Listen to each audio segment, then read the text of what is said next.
Hey guys, VaulSC here, hope that you're doing well. Going to take you through a game of Conquest, the Last Argument of Kings that was played a little while ago.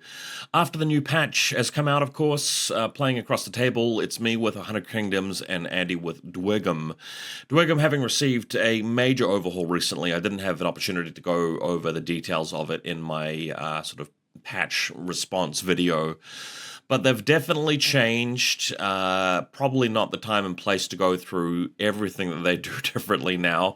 But they're still capable of putting out a lot of gunpowder. They're very good at magic. And the clans have kind of been overhauled a little bit. In this particular game, we're really just going to be playing with the models that we actually have. And he hasn't yet branched out into a lot of the hold reg sort of stuff. But we will be trying some of the new mechanics, and of course 100 Kingdoms still at it with a few of the minor changes that they have. Let's start with the Dweghom here. Let's just launch into it. Let's just see what he's playing with. So, Tempered Sorcerer, Warlord, still a really, really good option, and Fire School still blows people up pretty badly. So we're running the Tempered Creed, Warlord. Obviously, Dweghom don't have the elemental potency tokens that auto-pass defense rolls anymore, but instead they can go up to 10 markers and can actually, splash them all out on even more magic, which is particularly nasty. But what you're doing a lot of the time is you're spending those tokens on buffing some of your troops, right?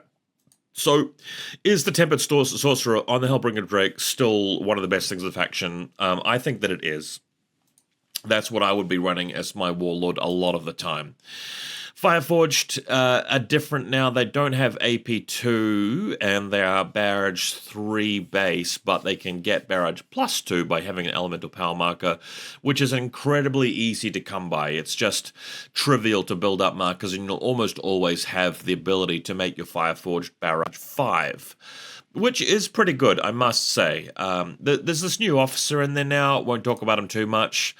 Apparently, it's not actually great. Apparently, the ability to shoot into combat for 20 points isn't something people are raving about.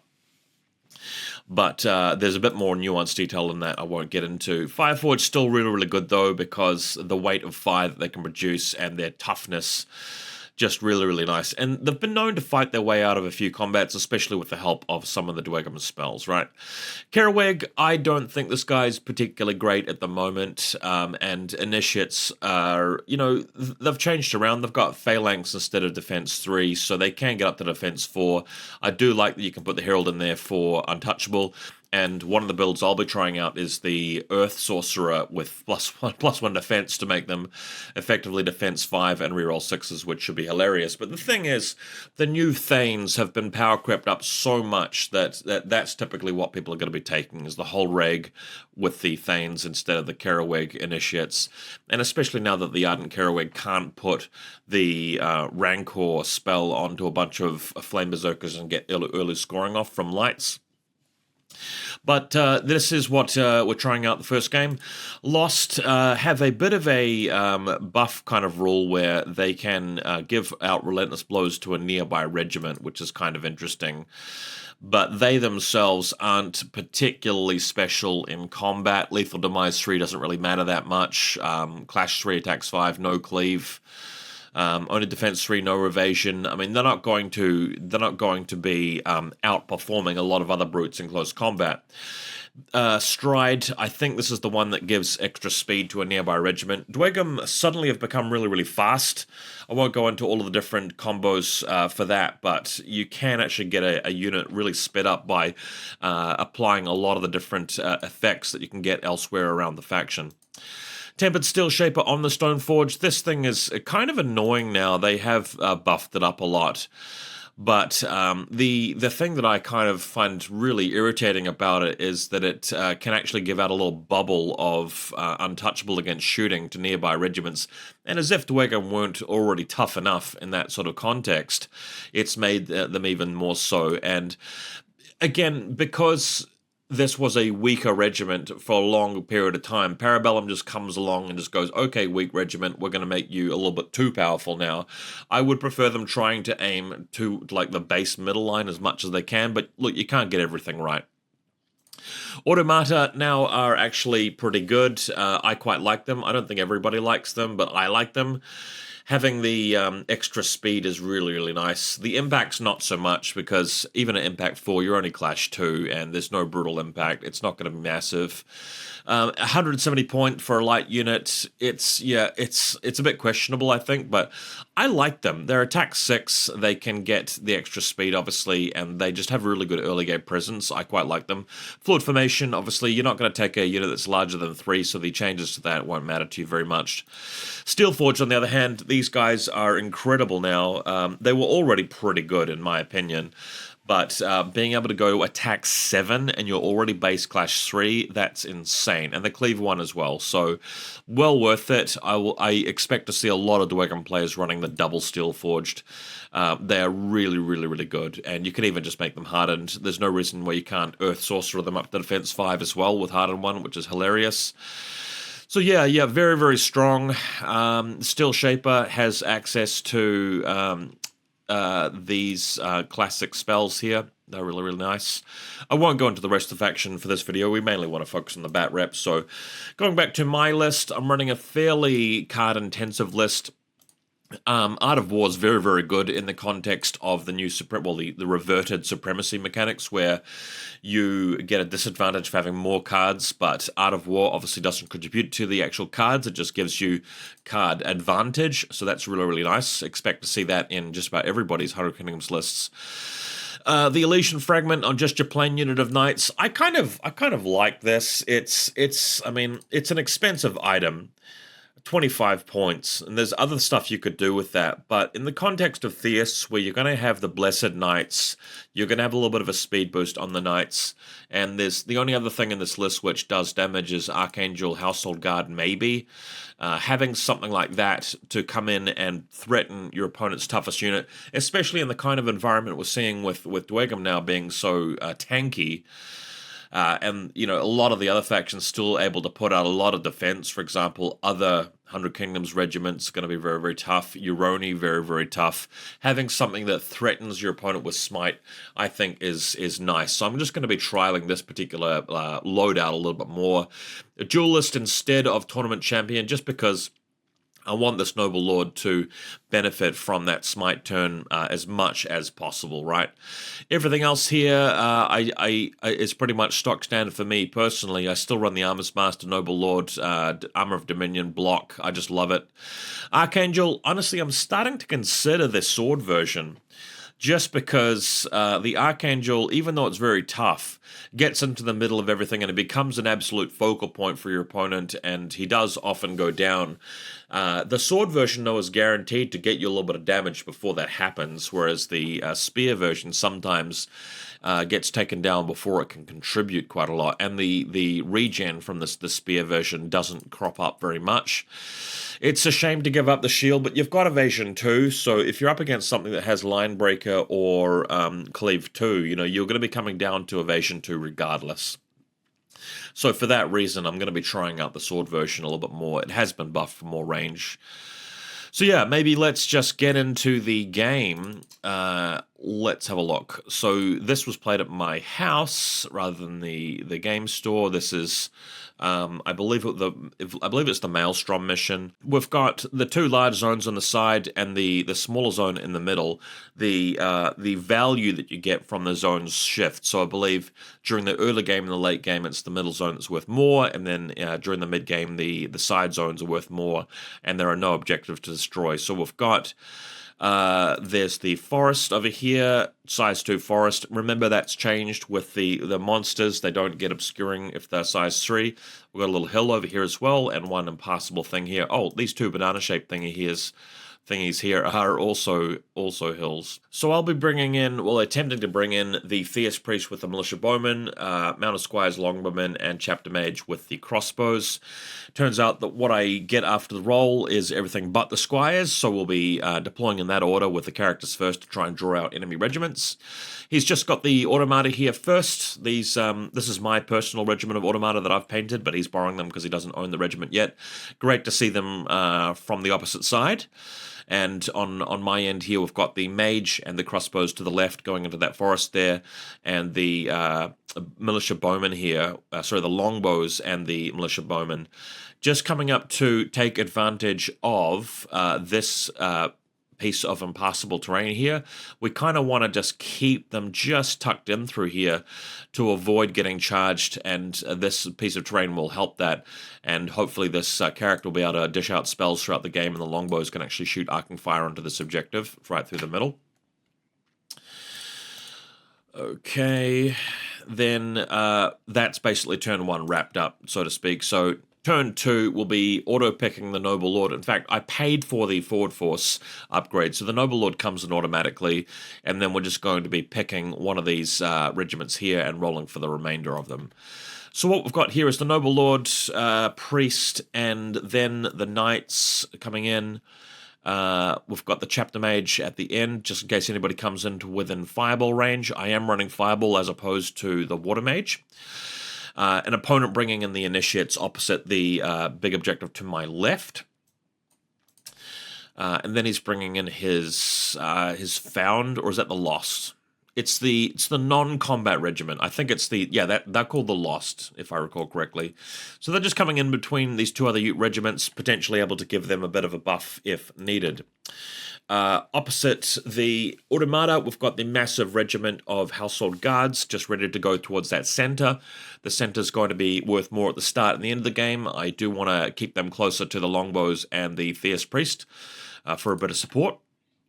On the extreme left-hand side, we're coming in with the the mounted Noble Lord and his merry men, the Household Knights.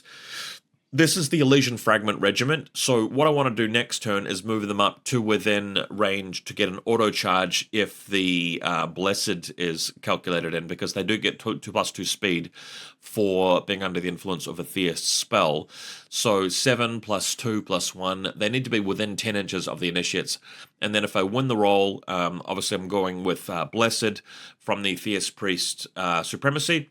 So all the Theist Priest Theist regiments will get that buff, and the Knights can go into the Initiates with reroll on their clash and cleave 3, which will hopefully do a lot of damage to them.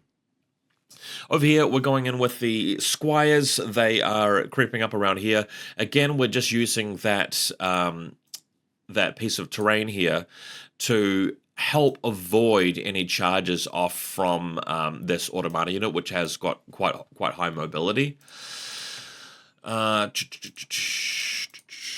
Here we are. Longbowmen also are trying to pick off a few shots, but from that long range, after moving a little bit, not really successful.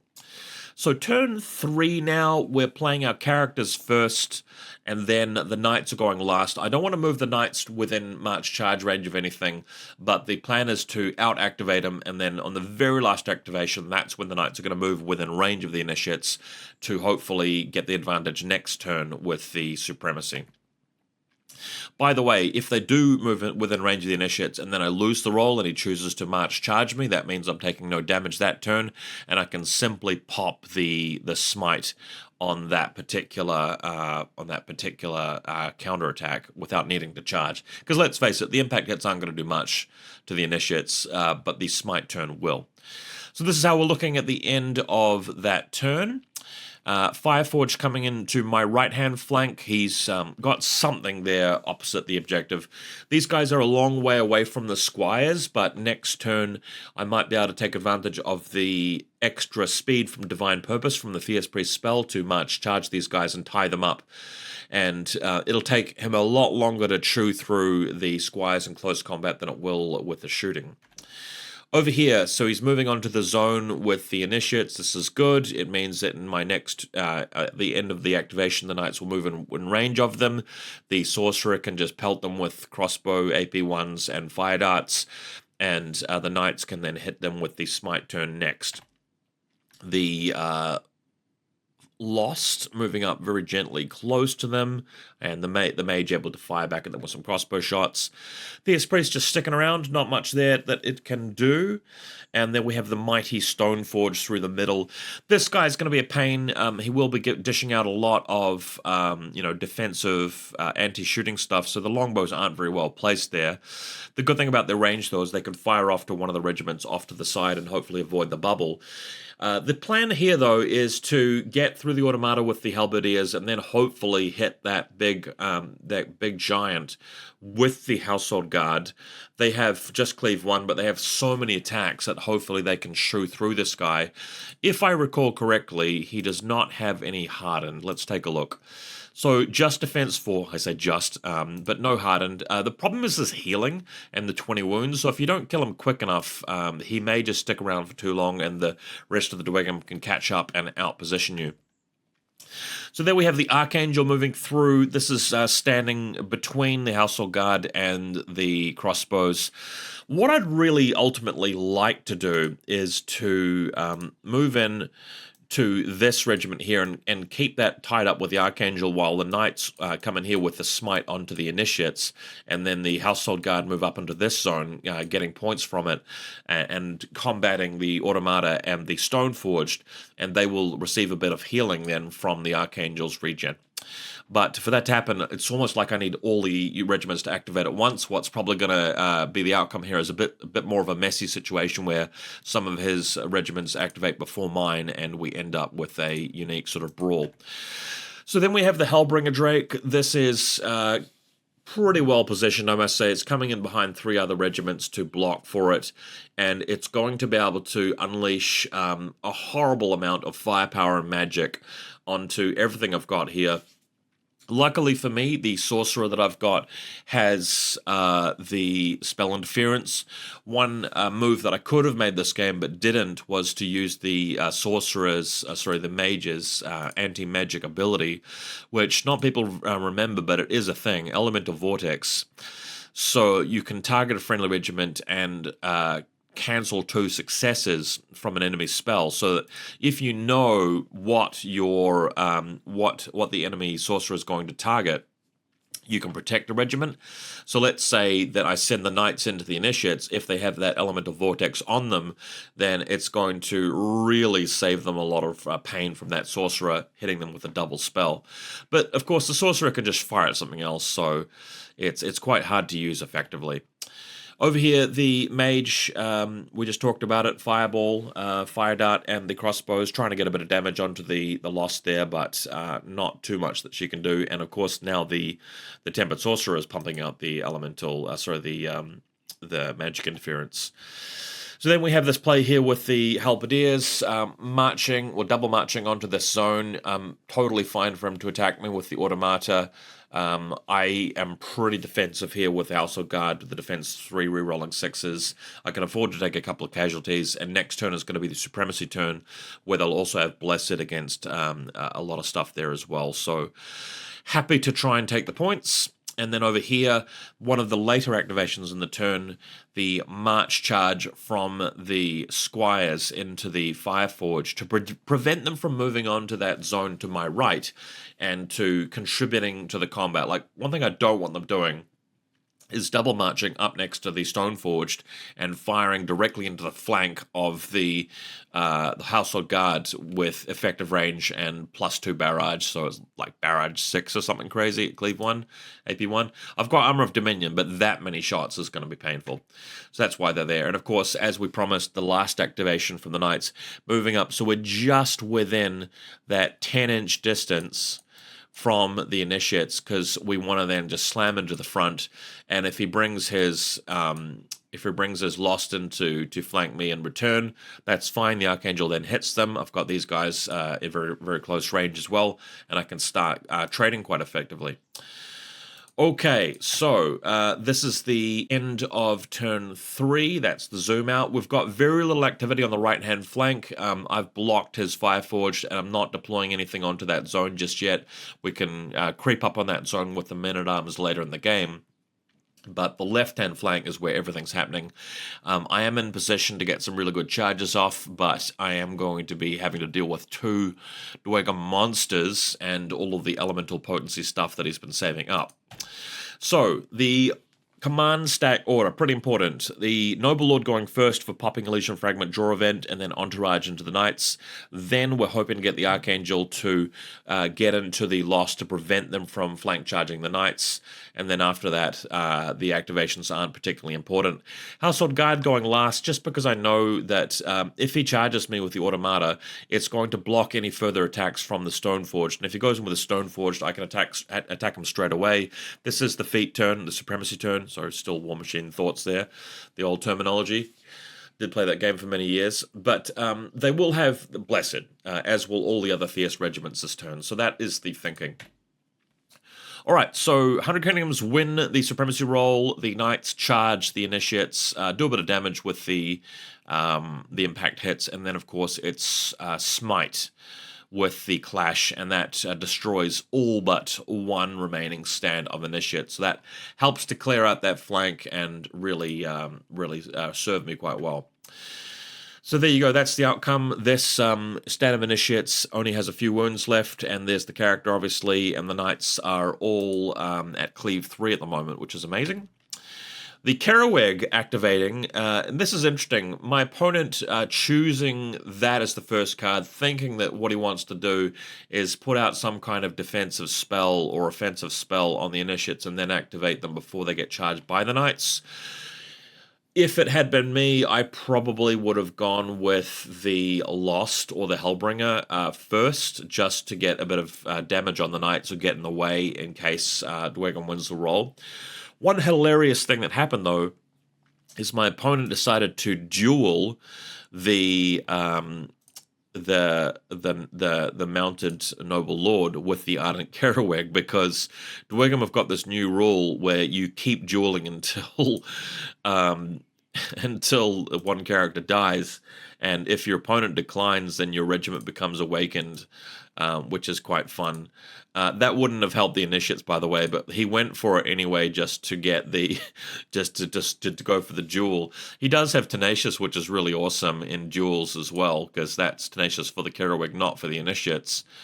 But the problem is, though, that for the remainder of the turn, the Mounted Noble Lord is still under the effect of Elysian Fragment, if I'm not wrong. It says until the end of the round. So it's the regiment the character's attached to, which should affect the character as well. Correct me if I'm wrong, but this is a Mounted Noble Lord that has Cleave 3. So I actually did win the duel. Not that it matters, because this character's going down shortly anyway, but we just thought that was kind of funny.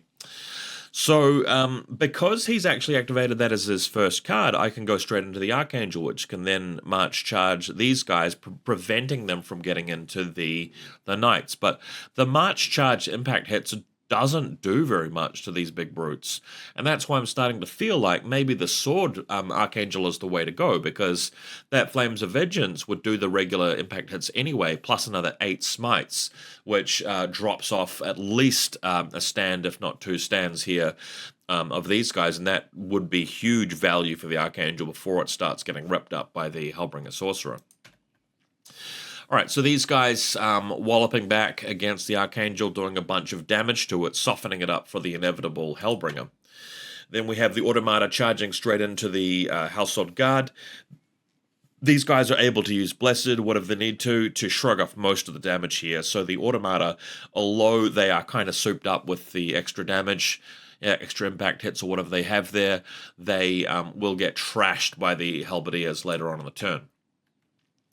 Theist Priest, of course, this is Supremacy turn, so if he casts another spell, the rest of the army is going to be affected by that, so he pumps out the one that gives command stands extra benefits, and that goes on to affect the Household Guards and the Knights and the Squires, etc., etc. Over here, the Stoneforged, moving on to the Zone, because it is counting as 3 seizing stands, but it can't do any attacking here. This is just a bubble of anti-shooting, but the good thing about this spot is it allows me to wipe out the Automata and then charge the Stoneforged. I don't need to Inspire, because 100 Kingdoms have that automatically when you're 5 stands or more for infantry. So if I can get 5 stands onto the zone, the Stoneforge won't actually be able to score there. Correct me if I'm wrong. Some monsters do count as 6 stands, but I don't think that this particular monster does that. So if you're a Tontor, for example, you're on that zone, you're counting for 6 stands, but the Stoneforged isn't. So that's actually good for me. We have the Mage just trying to cut a line of sight through past the Archangel. This tree is kind of blocking line of sight, but we had line of sight from the Mage and 1 stand of crossbows able to shoot through at the loss there, but we tried our hardest, but we still didn't actually kill a stand, which was annoying. What do we got next? So the Stoneforge is sitting there, just casting some spells, not doing terribly much. And then we have the Squires battering away against the Fireforged. They are up against Defense 4. They do have the benefit of Blessed and the Priest spell, but not getting a lot of work done here. Fireforged whacking back with their big punchy bazooka fists. And, you know, they've got 4 attacks. They've got, you know, Clash 2. They don't have the support of any other spells, but they are able to try and beat back a bit against the Squires. But this is going to be a long combat. Over here, the Priest, just moving in closer to this little blocking piece of terrain here. We want to get in range to shoot over top of the Household Guard at size 2 and 3 regiments with Holy Fire, or potentially just to try and put a spell onto the Household Guards themselves. And the Militia Bowmen are just cheap filler material. They're just there to unlock the restricted regiment and to house the Priest for a little bit. Over here, the Hellbringer Drake, unleashing a lot of firepower here against the Archangel, and of course the Tempered Sorcerer also unleashing tons of damage, and my opponent goes for the play here where he picks up all of the tokens and adds even more fireball damage. And I don't know if it happened in this particular activation that this picture is taken of, but the Archangel does get obliterated here. It gets wiped, and I was really salty when that happened, because after all of that time, you know, after that rework, it just felt to me like Dweghom are still in the situation where the Hellbringer Sorcerer with the Warlord Sorcerer with Fire Magic is still doing most of the work of the entire army list, whereas we were kind of hoping that it would be stuff like the line troops a bit more, and some more of the brutes sort of contributing, and like a bit more of a synergy of action. But this game made me feel like it's still the Temperate Sorcerer being the star of the show. I could have rolled a little bit better. I could have played a little bit better. I could have put Elemental Vortex, for example, on the Archangel if I'd wanted to, but it didn't happen, and the Archangel at some point in this turn actually got obliterated, which was a bit of a tearjerker. So we also have the Longbowmen able to shoot over at something, but you know the Dweghom are protected by that Stoneforged aura of untouchable, so they can't really achieve much this game. And then the sneaky stars of the show, the Men-at-Arms, creeping up the extreme right-hand flank.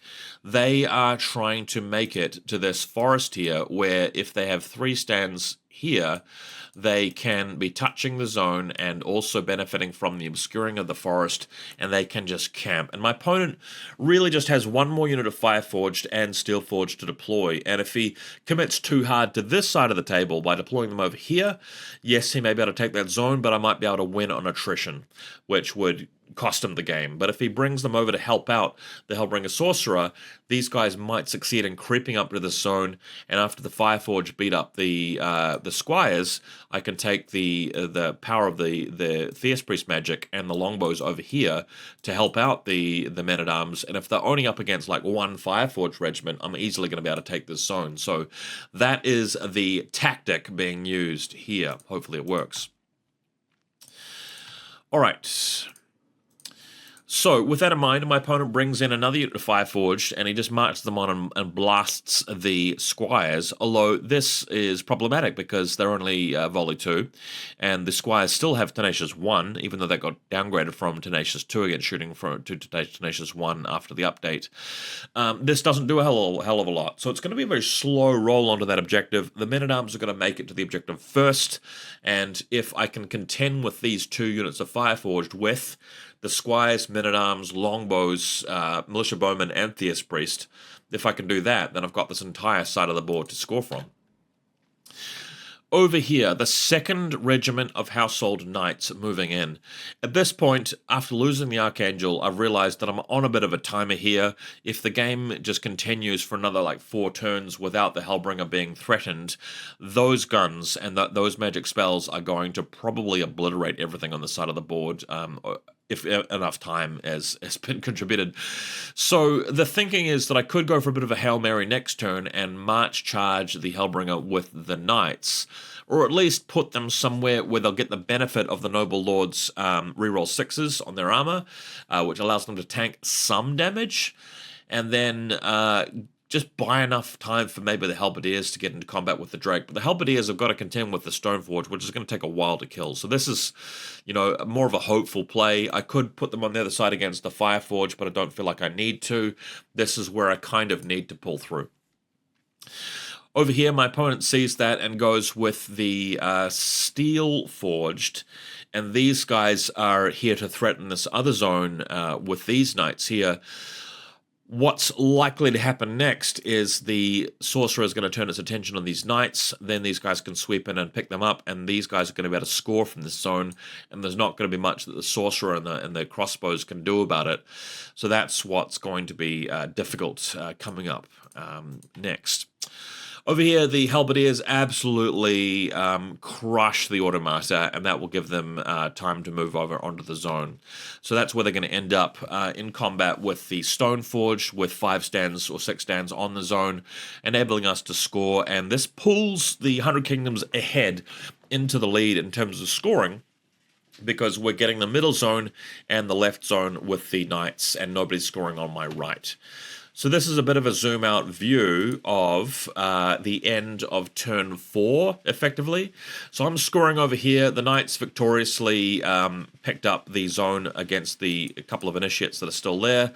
The Archangel went in and then died, which prevented these lost from moving any further forward. This thing is a bit of trouble. It's going to cause a lot of damage to the things nearby, and these Steelforged are likely to beat up on the Knights, but they're not there yet. I've now got my Household Guards into contact with this guy, which is ideal. I wouldn't really want to be fighting that big giant with anything else. But it will take more than one round of combat for the Halberdiers to get that kill, because it's so tough and it heals. These Knights, as we said, we kind of want to plot a bit of a course through to that Hellbringer Drake. They've got to get through these guys first. Hopefully the shooting will be able to do that. And on the right-hand side, he's just got the 2 units of Fireforged, whereas I've got the Squires. There's 2 stands left. I can redirect the Militia Bowmen over here and get the Holy Fire from the Priest going. The Longbows can shoot over there, and these guys can sneak around onto the forest. So we have a bit of a plan, but we're going to need some execution. All right, going into turn 5, we are going to be playing the Theist Priest first, just actually to get spell off onto the Household Guard, I believe. And then we're going with the crossbows to try and... Sorry. I think we're going with the Theist Priest and the Militia Bowmen, and then the boys, the Household Guard, and we're going to do the Men-at-Arms last so that they can move on to the objective without getting shot. I think that's the call here. Okay, so he's correctly activating his Lost first. They're charging into the flank of the Knights, and this does quite a bit of damage to the Knights because they get around the shield. The Sorcerer over here able to retaliate.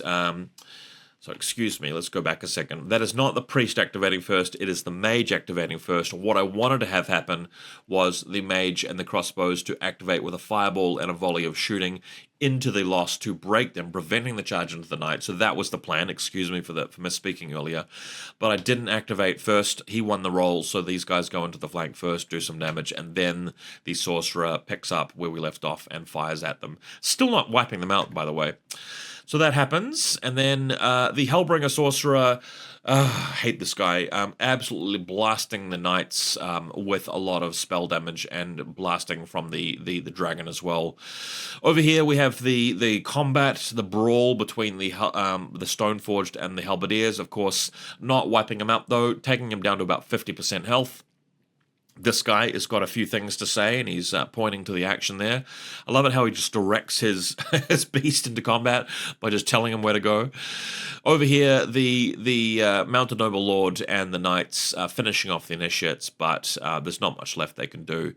I attempted to charge the Hellbringer Drake, but fell short. This was quite an important moment of the game here, where I think that I needed a 4+ with a reroll to get into the Hellbringer Drake.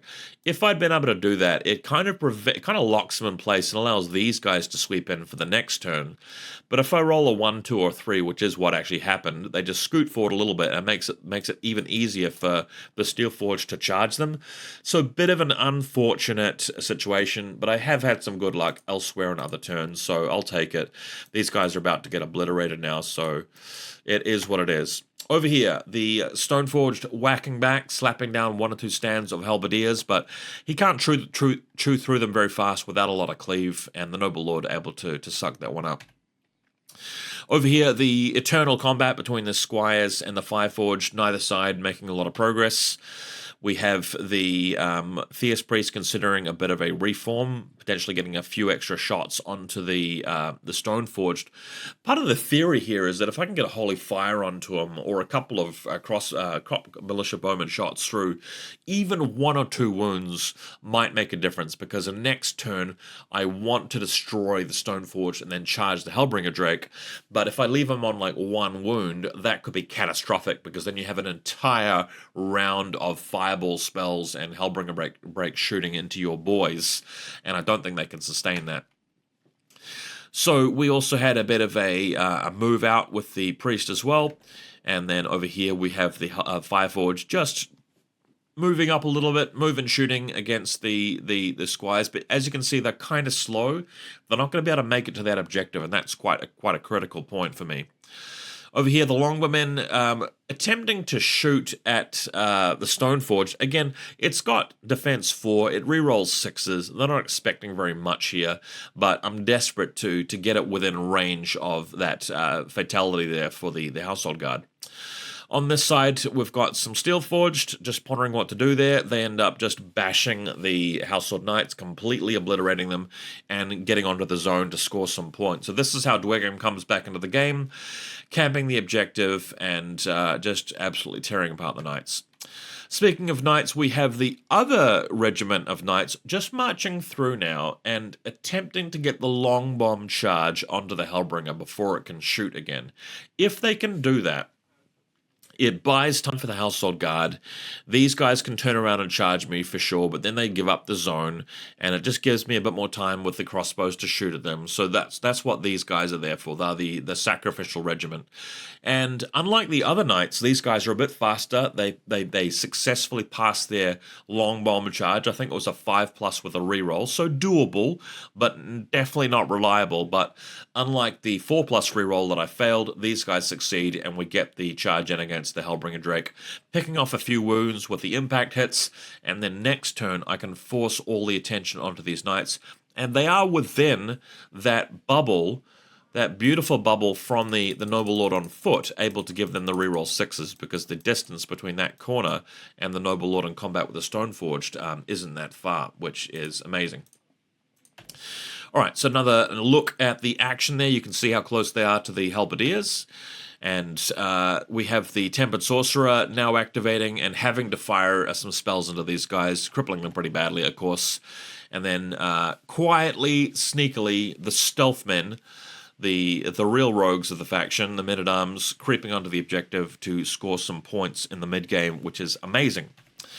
So, going into turn 6, I believe, we're going with the Household Guard first. The Noble Lord's activating just in case they get broken somehow, so he can actually rally them. Then they can wipe out the Stoneforged and hopefully charge the Hellbringer later.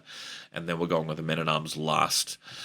So that's a bit of an overview of where we're at. Let's just walk through it. So these guys are scoring here, but they've got to either go after the Sorcerer or turn around, the Mage, and turn around and deal with these Knights here. These Halberdiers are about to destroy this thing if I'm lucky. These 2 regiments might need to help out, but on the right-hand flank, he's just got 2 stands of Fireforged here and 3 over here against 1, 2, 3, 4 regiments and a spellcasting character. So this is how I can actually pull out into a big lead, if I'm lucky. Let's have a look. So the Knights against the Hellbringer. I can't remember who activated first, but it certainly wasn't a win for the Knights. Over here, the Household Guard absolutely ripping into the Stoneforge with their halberds, and they end up just moving a little bit after killing it because the other knight is in the way. So we're just leaving it until next turn to punch up the Hellbringer, staying on the objective for the moment. So just continuing to reap the benefits of the points for now. We're happy to take out the Sorcerer in the next turn. Over here, the Hellbringer only has one target. That's the Sacrificial Regiment of Knights, who have done a stellar job this game, just punching them in the face. And the Mage able to do a bit of a dent in the Steelforged, as we talked about. The Steelforged can come after them, but after this volley and after this spell, the crossbows can actually move backwards. Very subtle, but important. They move back over here so that if these guys double march over here, the size of the regiment is going to put them away from their zone. There's going to be a bit of daylight between them and the zone, preventing my opponent from picking up points, which is just crucial. So that might mean that he just ends up turning around and going after this regiment here, which is fine because, again, it's going to take him off the zone. So I'm going to have the right-hand side zone. He's not going to have any zones at all if he does that, and I'm already in the lead in terms of points, so I might be able to just pick up an insurmountable lead on the numbers. Again, the combat dwindling to a close as this last command stand goes down to a couple of wounds left. The other regiment of Fireforged march onto the zone, so they've got 3 stands to my 1 stand, but it now enables me to charge in with the swords. The priest is able to reform his little cabbage farming peasants, and they get to a spot where they'll allow him to fire a holy fire into the flank of the Fireforged, ignoring the shields. Note that he does have this regiment touching the hill here, so we're able to get line of sight there with the Holy Fire and hit him with a bunch of damage, and there are no spellcasters nearby for spell interference, which is great. We have the Steelforged turning around, preparing to go after the Hellbirds over here, but he's just towing the zone for now to pick up those points because he needs the points to stay into the game. Over here, the Mounted Squires are rallying and continuing to punch with their best efforts, not able to succeed with very much though.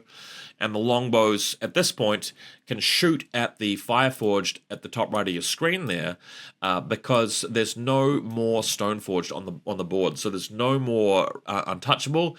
So the AP shots are going to go into there. And if I can whittle off 1 stand, he'll have 1, 2 stands there, and I'll have 1, 2, 3 with the boys, the sword boys, so I can actually pick up that zone and score, which will be amazing.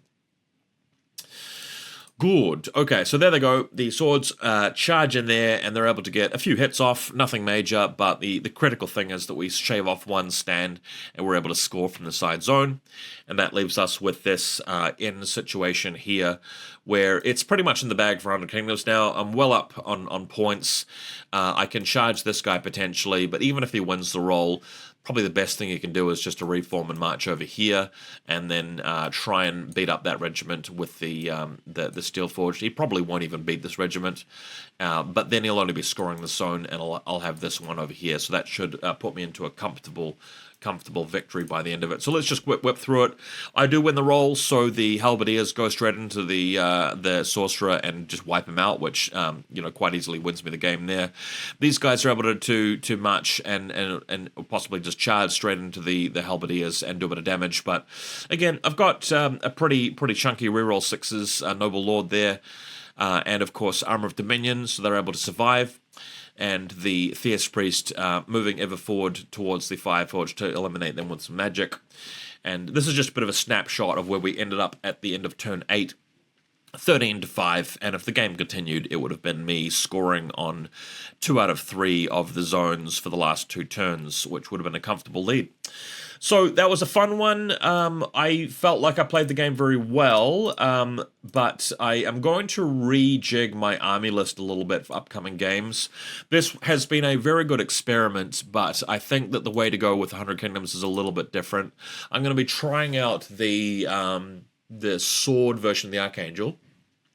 And I'm also going to be trying double mage with fire and water and just spreading out my army list a little bit more. I still like the Noble Lord with the Fragment, going to be continuing with that.